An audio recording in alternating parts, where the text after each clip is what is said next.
A simple woman was mocked the moment her faded Verona GTR rolled past the security gate at the Pebble Hills Invitational coughing smoke beside rows of Bugattis and vintage Astons that gleamed like museum pieces. A valet pointed her toward the staff lot without asking her name. A tech heir leaned out from his rooftop terrace, laughing loud enough for his friends to catch it on livestream. Did someone order a junkyard delivery? But she kept driving, found her assigned space, and stepped out in a wrinkled shirt, her hands steady. Later, when the judges unveiled the mystery entrant, a flawless '67 Verona GTR, restored by hand with original trim, unmatched authenticity, and no external shop credits, she didn't speak. She simply nodded once as her name was called, and the entire tent fell silent. The parking lot shimmered with afternoon heat, and the low whir of drones capturing B-roll for the livestream. Every car on display was hand-polished, photographed, hashtagged. Guests in tailored linen suits and velvet loafers gathered around as trailer after trailer backed in unloading machines worth more than most homes. Her arrival didn't just break the aesthetic, it cracked it in half. Her car's faded teal paint was chipped near the fender, and the right mirror had a spidering hairline fracture that caught the sun like a bruise. She eased into the space marked Entrant 23, killing the engine with a subtle cough from the exhaust. A valet in white gloves hurried over, confused. "Ma'am, public parking is down the hill," he said, gesturing toward the general lot. She handed him the event pass without a word. He looked at it, blinked, and walked away, radioing someone with a glance over his shoulder. Across the lawn, a woman in a cream blazer nudged her companion and whispered too loudly, "They're letting in art projects now." The man laughed as he tapped his phone screen, already tagging the moment concours or scrap metal show. She pulled her cloth from the glove box and wiped a smudge from the hood, ignoring the camera lenses that were now tilted toward her. Nearby, a group of influencers clustered around a Tesla-powered Jaguar, all high cheekbones and brand deals, turned and began filming. "We're live at Pebble Hills. And folks, I think we've just found our before photo," one of them quipped, zooming in on her car's rear bumper. The comments flooded in, laughing emojis. "OMG, did she get lost and somebody help Grandma?" She did not react. She slung her canvas tote over her shoulder, adjusted the tag around her neck that clearly said entrant, and walked toward the lounge entrance. A group of collectors near the cigar tent stared as she passed one of them, saying loud enough to be heard, "She probably thinks she's being edgy. Nostalgia cosplay. Give it 10 minutes before they escort her out." But she said nothing. Her pace was even. Her eyes never dropped. She walked through the mockery like it was smoke, unpleasant, temporary, and not her concern. A boy in a satin-branded windbreaker ran past and circled back toward her car, phone up. He crouched beside the rust-worn wheel arch, pretending to cry-laugh as he took a selfie. "What is this Mad Max concourse?" he shouted toward his friends. They laughed, wheezing. He posted the clip to his story before she even made it inside. Within minutes, the post started to spread, shared by a drivers club in Monaco and a racing meme page that captioned it, "When you confuse parking day at the DMV with Pebble Hills." Inside, no one offered her champagne. A staff member double-checked her badge. She didn't sit. She walked the perimeter and found a shaded spot near the staging tent. She unzipped her bag, pulled out a cloth-wrapped leather logbook, and began flipping through hand-marked entries, turquoise specs, part, codes, oil viscosity notes from 5 years back. A shadow passed over her. Another entrance handler gave her a glance, saw the book, and smirked, then walked off. Another missed cue. The Verona's paint was worn but waxed by hand. Its engine hadn't just been serviced, it had been rebuilt piece by piece by the person who drove it here. But none of that showed on the surface. Not yet. And so the crowd saw only a woman in dusty jeans and a thrifted button-down driving a car that had no right to be near theirs. And they did what they always do. They filmed, they laughed, and they dismissed what they couldn't understand. She moved quietly through the Pebble Hills grounds, her presence soft against the hard polish of the elite. The lawn had been freshly trimmed for the occasion, and rows of collector cars gleamed under white canopy tents, each one anointed with its maker's badge, its panels buffed mirror bright by teams of uniformed detailers. She passed them unnoticed, her badge swinging slightly against her chest, the word "entrant" printed in clean black letters no one seemed to read. Guests adjusted sunglasses and sipped sparkling water as they gathered in curated knots, their conversation drifting above her head like music from a party she hadn't been invited to. No one stopped her, but no one welcomed her either. Near the hospitality station, a woman in red heels with a clipboard paused long enough to glance at the protagonist's shoes, then stepped around her like an obstacle. Servers, by contrast, nodded quietly as they passed, offering trays of tiny hors d'oeuvres and chilled drinks to everyone but her. One young man holding a tray of rosé hesitated before offering her a glass. She accepted it with a nod, but the kindness only deepened the gulf it reminded her of who did not see her, of how far she stood from the crowd she was supposed to belong to. A woman in a white blazer brushed past her shoulder without apology, her scent expensive and dismissive. She returned to her car more than once. The Verona looked small among the towering Ferraris and slab-backed Bentleys, but it was hers. Its body bore the fingerprints of years, the corners softened by time and salt in her own hands. She pulled the cloth from her pocket and wiped a fine line of dust from the hood, careful not to smudge the metal's natural patina. No one watched her clean it. No one asked what made her drive that car to this place instead of hiding it. Her badge still hung from her neck, slightly skewed. No one seemed to notice it. To them, she might have been a curious vendor or a wayward guest who'd wandered in by mistake. Across the lawn, a small crowd gathered near a black and gold muscle car trailered in from Scottsdale, its flared hood lifted for dramatic effect. A man in white gloves recited stats into a live camera feed. Nearby, an influencer posed beside a 1950s coupe in a floral gown that matched the car's custom interior. The scene was a closed circuit of praise and self-promotion, a celebration of wealth polished to a photographic shine. Her presence had no lens, no audience, and no context that fit the narrative. She circled slowly through the display zone, pausing at a rare Lancia, admiring a walnut dash on an old Bristol. She nodded politely when an elderly man stepped aside to let her pass, but he didn't return the gesture. He glanced at her badge, then down at her jeans, and said nothing. Her name might as well have been invisible. But she kept walking, noting tire angles, checking undercarriage welds, watching the details that most of the crowd barely glanced at. Her quiet carried through the noise like a steady engine in idle, not revving for anyone, not asking for anything. The judges walked in pairs, their shirts crisp, their expressions unreadable. They passed her more than once, eyes skating past her as if she were part of the landscaping. The founder's grandson brushed shoulders with her without acknowledgement. His cologne lingered a few steps behind him, like a signature. She stood still, holding her cloth now folded in her palm. Around her, conversations swelled with laughter, speculation, and the constant shuffle of people vying to be seen. She didn't compete. She didn't retreat. As the sun climbed higher and the drone cameras circled the tents above her, Verona sat mostly alone at the edge of the exhibit ring. She took a few steps back from it, looking not at the paint, but at the alignment of the front axle, checking for the faint unevenness she'd been tracking for months. She noted it mentally and returned to the fender, wiping again along the curve with her thumb. A couple nearby stared at her for a moment, then continued on toward the champagne garden. She didn't flinch. Her attention stayed with the car. No one asked for her story. No one wondered what made her different. But she remained still and focused amid a world that had already written her out. And quietly, uninvited and unacknowledged, she stayed exactly where she was meant to be. By early afternoon, the Verona had become a punchline. Guests wandered past it with a kind of gleeful disbelief, taking exaggerated selfies beside the chipped fender, crouching in mock horror, as if it might fall apart at any moment. One influencer, draped in a silk scarf and sporting a vintage Leica she barely knew how to use, knelt beside the passenger side wheel and captioned her post, "Every event needs a mascot." Within an hour, the photo had circulated among the club's private group chats, tagged with comments like "Barn Find Cosplay and Restoration Horror Show," but the woman who owned the car said nothing. She stood nearby, just far enough to be ignored, but close enough to watch. A man in his 20s with slicked back hair and 2 white sneakers pretended to gag as he walked by. He waved his phone toward the vehicle and shouted, "Somebody call a tow truck before this rust bomb spreads."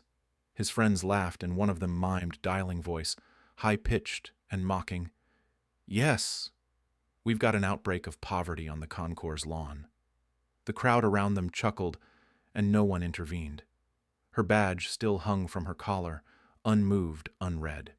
She adjusted it once, but only because it had twisted backward in the breeze. A woman in a coral suit leaned in close to her friend, cupping her hand beside her mouth and whispering, "Not so quietly."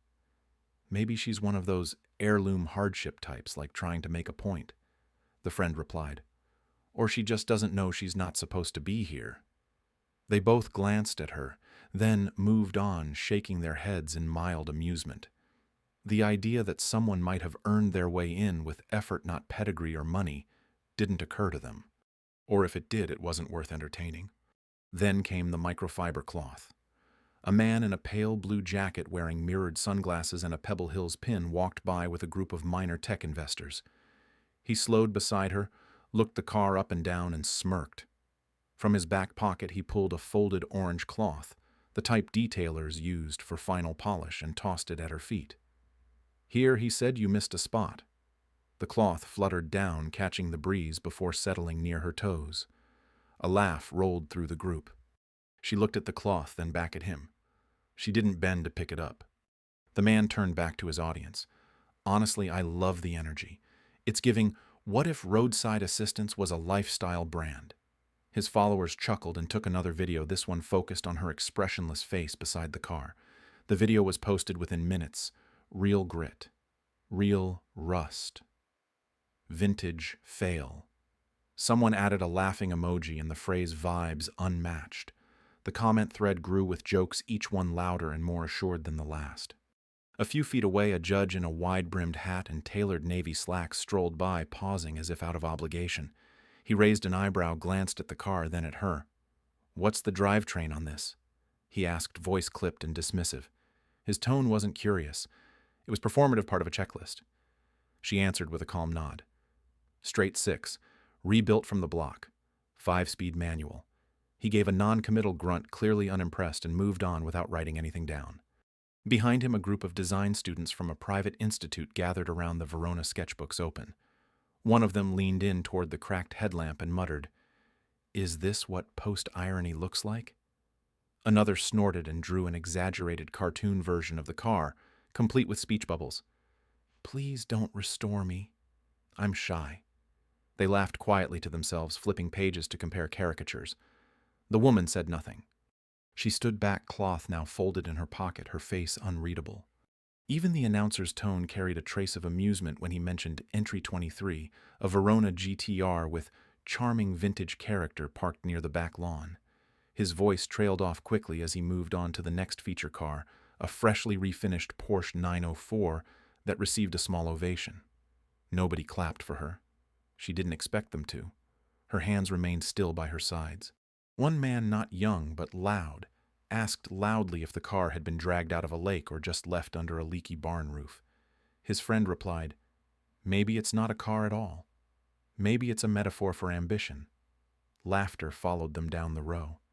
Another woman with a media pass took a video of the side mirror and said into her mic, "Some entries push boundaries. This one forgets they exist." Her cameraman snickered. Someone asked her if the car was hers. When she nodded, they raised their eyebrows. "Really," they said. "That's bold. You're brave." They meant it as pity, wrapped in faux respect. She didn't answer. Instead, she reached into the driver's seat, adjusted a folded note beneath the sun visor, and stepped back again. The gesture was so quiet, so deliberate that no one noticed. The laughter didn't stop. If anything, it swelled as the day wore on. Her Verona became the intermission act between admired machines. Every walk-by was a new punchline, a man pretending to polish it, a woman fake sobbing beside its faded paint, another guest photographing the badge like it was an antique discovered at a flea market. The audience delighted in the dissonance her presence disrupted the story they had come to perform. And yet, through every comment, every camera, every throwaway laugh and knowing glance, she never corrected anyone. She never explained what she'd done to the engine or how many hours she'd spent sanding the interior trim by hand. She never mentioned how long it had taken to track down the original grille, or how many nights she'd slept in the garage while waiting for parts to arrive from 3 different countries. She let them laugh. She let them assume. Because sometimes survival isn't about speaking.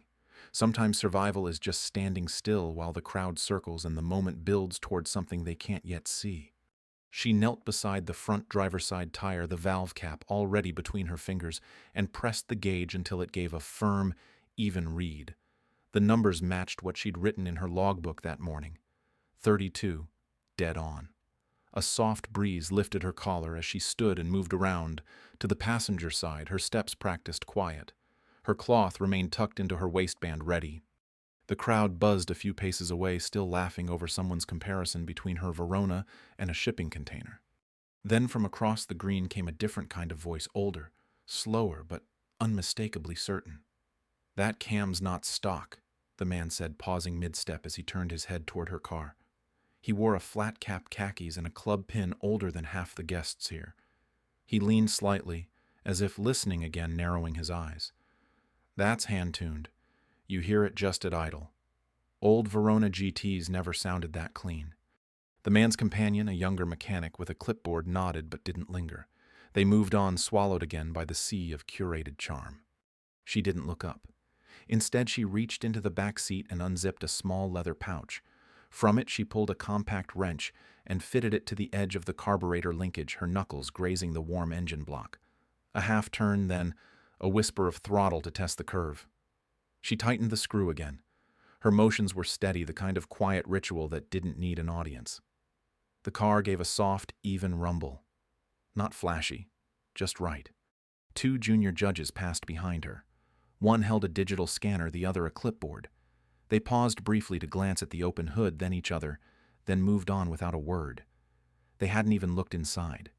Her restoration log sat on the passenger seat, half covered by a towel. The book was worn edges, softened pages filled with notes in faded black ink, handwritten, cross-referenced, lined with part numbers and gear ratios she'd recalculated herself. A staffer pushing a tray of bottled water stopped beside the car, eyes flicking to the logbook. "That yours?" he asked casually. She nodded. He looked like he might say more, then glanced toward a group of guests approaching and kept walking. The tray clinked as he moved down the line of polished chrome. She pulled the rag from her waistband and wiped a fine trail of dust from the hood her movements measured. Her fingertips lingered near the hood latch, checking tension. Beside the grille, the original VIN plate caught a streak of sunlight, casting a shimmer over the brushed aluminum. She had drilled and hand-riveted that plate herself after months of correspondence with a parts dealer in Madrid. The number on it matched the factory registry line for line. Later, she checked the alignment under the left rear quarter panel, running a level tool against the rim arch and stepping back to confirm the frame balance. She did it without flourish, without comment. The few people who noticed assumed she was touching up a borrowed piece of junk, not fine-tuning a hand-restored masterwork. The silence around her became a shell, protective yet thick with weight. Near the judge's tent, the older driver who had noticed the engine sound lit a cigar and sat on a bench. He glanced back at the car again, then leaned toward his friend. "I swear I haven't heard a Verona tuned like that since '68. And no trailer in sight." His voice was softer now, uncertain. "She drove it in." His friend gave a half shrug, checking a message on his phone, then looked away. A camera team rolled past, pausing briefly to film a chrome-laden Ferrari. They didn't point their lens at her. She didn't ask them to. Her car idled low behind her, purring, steady breathing like something alive. The open door flapped gently in the breeze. The logbook remained untouched on the seat. One of the mechanics from a neighboring entry watched her swap out a spark plug. His expression shifted briefly, something between curiosity and skepticism. He opened his mouth to speak, but was interrupted by a group of VIP guests asking for directions to the founder's tent. He closed his tool roll and left without a word. She replaced the plug, wiped her hands, and leaned inside to check the dash meter. The oil pressure held even. The amp gauge hovered steady. She exhaled once deep and slow and closed the door with care. Then she picked up the cloth again, folding it into a neat square before slipping it back into her pocket. Nothing had changed outwardly. The laughter hadn't stopped entirely. People still walked by, still pointed, still posted photos. But something in the air had shifted, subtle as a dropped gear in a winding turn. A note had sounded clear, precise, unmistakable, but most had not heard it. Not yet. As the late afternoon sun dipped behind the ridge, casting long shadows across the concourse lawn, The host stepped onto the main stage. The crowd gathered, some drifting from the champagne tents, others from beneath parasols or velvet canopies. The final award of the Pebble Hills Invitational was always reserved for the Legacy Restoration class, a segment reserved for vehicles brought back from ruin without the help of professional shops or auction house provenance. A few guests murmured about favorites, tossing around names of collectors and custom builders known for flashy unveilings. No one considered the Verona. No one even looked toward the far corner where it sat quiet and untroubled. The head judge, a tall man in a navy suit with silver-framed glasses, adjusted the microphone. Our final award today, he began, is a distinction granted not by sponsorship or pedigree, but by the detail of the work itself. The audience hushed. Conversations tapered off. A few people glanced up from their phones. This year's Legacy Award goes to a vehicle restored entirely by hand. No contracted mechanics, no outsourced machining, no showroom assistance. Every panel, every bolt, every stitch completed by a single entrant. There was a stir among the inner circle, some confusion. The major names had already been called. The usual favorites had taken their trophies. This didn't fit the pattern. The judge continued, his voice steady. The car you're about to see was driven in, not trailered. It has been reconditioned to its original 1967 specifications, with modifications performed by the owner for safety and accuracy only where necessary. Original chassis, authentic badging, factory-matching upholstery sewn by hand using vintage stock, matching serials on the intake manifold and block, verified against the Verona registry. A young man near the front whispered to his friend, "Wait, Verona." Someone else, a former judge, leaned forward slightly in his seat. From the back of the crowd came a voice, uncertain but loud enough. "There's no way it's that teal one, right?" The head judge gestured, and a velvet tarp was pulled back from the mystery entrant. The reveal was quiet. No music, no fanfare. Just the soft rasp of fabric sliding down polished metal. Underneath it stood the Verona GTR, its body still wearing the gentle marks of a life fully lived. The paint was not glossy but lovingly preserved. The grille shone faintly in the evening light. The engine bay was clean, functional, flawless. There were no banners, no chrome plates. Just a single brass plaque on the presentation stand with her name etched clearly, Claire Dalton. For a full 3 seconds, no one moved. Then the first gasp came from the woman in the coral suit who had whispered jokes earlier in the day. The influencer with the floral scarf lowered her phone slightly. The young man who had filmed the microfiber cloth moment took a step back, his smile frozen. "She did that?" someone asked under their breath. "Yes," the judge said, as if hearing the thought. "Claire Dalton. First-time entrant. Full restoration completed in her private garage over 6 years. Self-taught mechanic. Custom parts sourcing verified by the registry office in Turin. No third-party assistance declared or confirmed." Across the green, a mechanic who had seen her adjusting the carburetor closed his notebook slowly. The older race driver with the flat cap sat straighter on the bench. Told you, he muttered to no one in particular. That cam was perfect. Claire stood near the edge of the crowd, not in front, not on the stage. She hadn't been invited forward, but people had begun to look for her now, scanning faces with confusion, then realization. Her badge, long dismissed, now caught the light as she stepped forward slightly. She didn't smile. She didn't wave. She simply nodded once at the judge and stood still. One of the event photographers moved toward her, hesitant at first, then with growing confidence. He lifted his camera and began to shoot. The clicks were softer than the silence they filled. From beside the stage, a woman who had ridiculed the car's wheel arches only hours before lowered her head. A few guests whispered, embarrassed now by their earlier assumptions, unsure whether to approach or stay back. The judge stepped aside, allowing the audience a closer look at the display. Someone asked about the logbook, and a staffer retrieved it from the passenger seat, setting it gently on the podium. The pages fanned open, filled with handwritten notes and neat columns. There were measurements, torque charts, diagrams.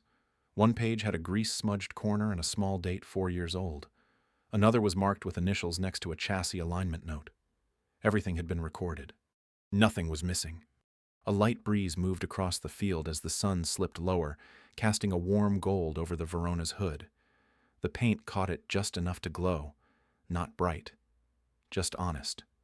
Guests moved slowly now, taking their time. Some leaned close, peering through the glass at the dash. Others bent to examine the trim along the fender. No one touched it. No one laughed. Claire remained quiet, her hands at her sides, watching the moment unfold. Her name had been spoken. Her work had been seen. She hadn't needed to explain herself. The engine had done that already. The cam note, the frame balance, the logbook, the drive. And as the final photo was taken and the plaque polished one last time, no one asked who she was anymore. They knew. The crowd had begun to disperse when the director of the Pebble Hills Auto Club stepped down from the judging platform. His tailored jacket caught the evening light, his movements unhurried as he crossed the lawn. Conversations tapered around him, a ripple of attention following his steps. He did not carry a microphone or wave for silence. He simply walked, eyes focused not on the cameras, not on the guests, but on Claire. She stood near her, Verona hands loosely clasped, her shoulders relaxed, despite the hum still lingering in the air. The plaque bearing her name rested against the front of the display stand, its brushed metal catching hints of amber in the fading sun. The cloth she'd used to polish the car was now folded neatly in her pocket. She hadn't moved forward, hadn't claimed a place at the front. But he came to her. "Ms. Dalton," he said, just loud enough for the first few rows to hear. He extended his hand and she took it. There was no speech, no formal announcement, just a quiet "Congratulations." A single nod of respect exchanged between two people who understood the language of work and proof. He gestured gently toward the long table near the founder's circle, an unspoken invitation to join them. Claire didn't glance at the audience. She didn't need to. She saw them in her periphery, faces that had earlier mocked her, now caught between curiosity and guilt. A few looked down, adjusting their sunglasses despite the sinking light. The influencer in the scarf had lowered her phone, holding it loosely now, without recording. The man who had tossed her the cloth earlier rubbed his neck, unsure whether to speak or stay silent. She followed the director across the lawn, walking not faster than before, not taller, just the same pace she'd kept all day. Each step was a quiet correction to what had come before. She reached the founder's table and was offered a chair beside the director, a white linen seat usually reserved for long-time donors or former champions. She sat with a calm that had never left her. She did not look for acknowledgement, but it arrived anyway in glances and silence in the shape of the empty chairs left respectfully between her and the others who joined late. The dinner resumed slowly, as if the air itself had to shift to allow it. Voices softened. Toasts continued. But where there had been distance before, there was now pause. The kind of pause that came not from spectacle, but from realization. She spoke when spoken to, answered without elaboration. Her presence did not ask for anything more than what had already been offered: a seat, a name spoken with clarity, and a space that had once refused to see her. And in that space, under soft lights and the hum of late evening, Claire sat at the table she had never asked for, never demanded, but had earned completely. The headlines rolled in slowly at first, then all at once. "Mystery Restorer Shocks Pebble Hills" ran across the top of an automotive lifestyle blog, followed by breakdown articles from restoration forums and heritage magazines. A few grainy screen grabs from the award ceremony circulated on social media, showing Claire standing beside her Verona, the tarp still half draped. Someone found an old racing forum thread from a decade earlier, her username tucked into a discussion about chassis torque and custom gear ratios. It gained traction quickly, and soon people were speculating, mapping timelines, drawing connections to vintage builds no one had paid attention to before. But Claire said nothing. She didn't return calls or emails. She deleted none of the comments, but she replied to none either. The Verona remained parked where it always had, tucked into the back of a quiet garage beside a workbench stained with oil and old tools that didn't match. Days passed. The fanfare lived mostly online. Her neighborhood remained unchanged, quiet, ordinary, and entirely uninterested in Concours' accolades. On a Sunday morning, she pulled the cover gently over the Verona, taking time to smooth the corners where the fabric caught on the mirrors.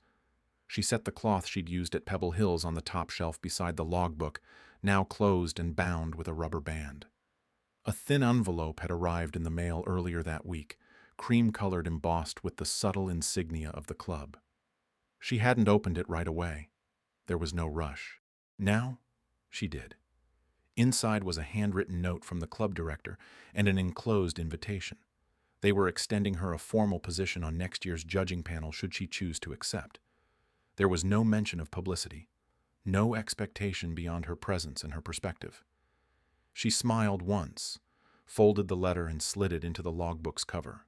As she closed the garage door, the late morning light caught the windows just enough to outline the Verona's silhouette before the space went dim again.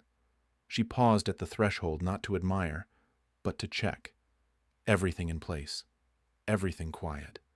She turned off the light and locked the door behind her. There were still articles coming out. There would be more.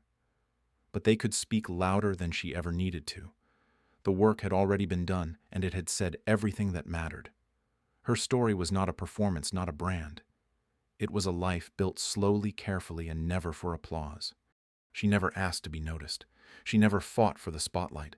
Instead, she showed up with quiet hands, steady work, and a heart that didn't need permission to be excellent. They mocked her car, her clothes, her silence. But what they couldn't see was what she had already built alone over years without applause. And when the truth finally surfaced, it didn't roar. It didn't gloat. It simply stood undeniable. This is a story about self-worth that doesn't ask for approval, about independence that outlasts ridicule, and about the quiet strength of being unseen yet unshaken. If this story moved you, we invite you to share your thoughts in the comments. Follow for more stories like this where dignity speaks louder than noise and the strongest voices don't have to raise themselves to be heard.